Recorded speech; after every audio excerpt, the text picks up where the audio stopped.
All right, so let's look at diversity, right? So these are definitions that I work with professionally. And so this is sort of my interpretation of diversity. So diversity, as we want to think about it, right, is acknowledging and respecting differences of people that exist, right, in our communities, and the implications that those differences have on their individual experience and the experience of the groups, right? And so when we're talking about in Japan, for a long time, diversity has been really focused on with respect to gender, right? So womenomics, a lot of things about advancing the rights and capability or the progress of women in Japan. In more recent years, there's been moves about advancing women on corporate boards. There has been actually government legislation around mandating that in companies in Japan. In the last couple of years, there's also been advances on LGBTQIA issues as well. And so you'll see that when we talk about diversity, particularly in Japan, we're usually talking about all the other elements of social identity that are not focused on race, right? They're not focused on people's identity for racial groups. Now, I will say that there has been increasing respect and acknowledgement in Japan for its indigenous groups, Ainu and the Ryukyuans. But for the most part, when they're talking about diversity, when Japanese people hear diversity, for them it is gender, sexual orientation, able-bodiedness also has been a really big thing in Japan. And even more recently, I think the closest that they sort of get to issues of racial groups is more with immigrants, right? But then that's again about your legal status in a country or national identity versus racial groups. In the US, when we talk about diversity, most of the things that people talk about or think about first is racial identity. Then we sort of go to all of these other social identity characteristics.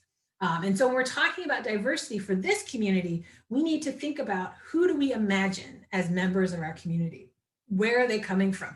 What is in our mind's eye when we see and think about the members of the US-Japan community? And we should consider that.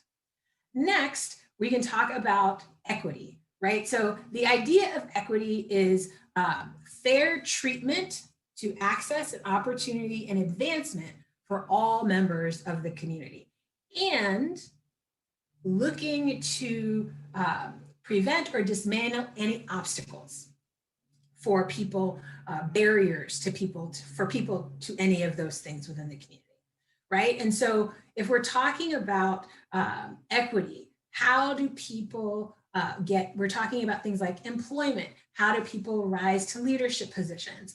This is where a lot of the issues around the pipeline come in.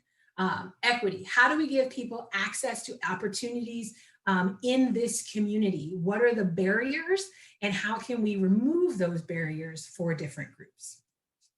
Inclusion, right? So inclusion is the idea of bringing and inviting everyone to the table and giving them the opportunity and empowering them to speak and participate, right? To participate and engage. So inclusion, diversity is sort of the landscape, right?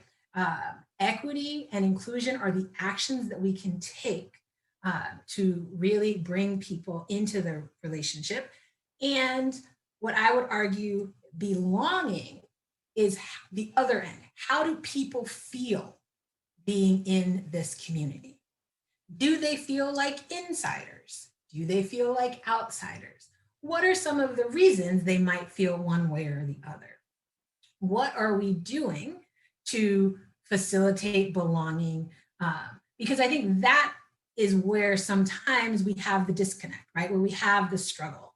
And so, yes, bringing everybody to the table is fine, but if they're just sitting there, they're not participating, they're not invited to speak, and they're not actually heard, right? There's a disconnect.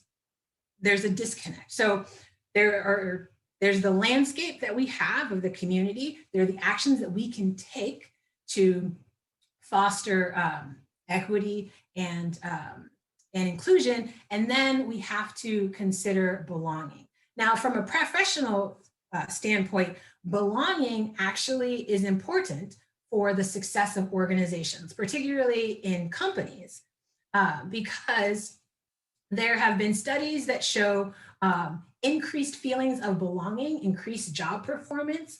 They decrease turnover. They also decrease the number of sick days that people use. And they also, when people feel like they belong, they're more likely to give more effort into their job and to contribute more to the team or the group. So there are reasons why these kinds of things are good practices and good environmental things to have.